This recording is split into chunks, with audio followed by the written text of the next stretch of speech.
Ndugu zanguni katika imani, kitu cha ajabu, adilla katika Qur'an vile vile katika sunna zenye kuamrisha suala la kuunganisha udugu ziko tele, bali wengi katika sisi wamezitupa dalili hizo nyuma ya migongo yao. Na ndiyo pale ukaiona jamii ugomvi hauishi, baadhi yao kwa baadhi yao kuna chuki, baadhi yao kwa baadhi yao wamehamana, baadhi yao kwa baadhi yao ndugu moja wamekatana, bali watu wanafikia hadi ndugu moja wanauana. Watu wamefikia hapa. Iko wapi amri ya Allah subhanahu wa ta'ala? Yako wapi mafunzo ya Mtume alayhi salam kuhusiana na dalili zote zile? Hapa nimetaja sehemu katika dalili.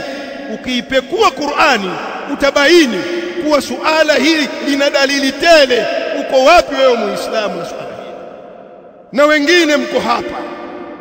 Twazungumza maneno haya kwa sababu ndilo gonjwa hili katika jamii. Suala la watu kukata udugu wao na wala hawajali.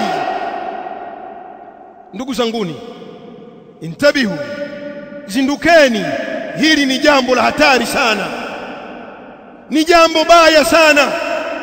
Bali wanachuoni wanataja katika mabaya ya jambo hili ni pale waliposema ahlul ilmi kwamba miongoni mwa ubaya wa wewe kukata udugu isije ikakudondokea laana ya Allah subhanahu wa ta'ala juu yako, kama zile aya tulizotanguliza mwanzo.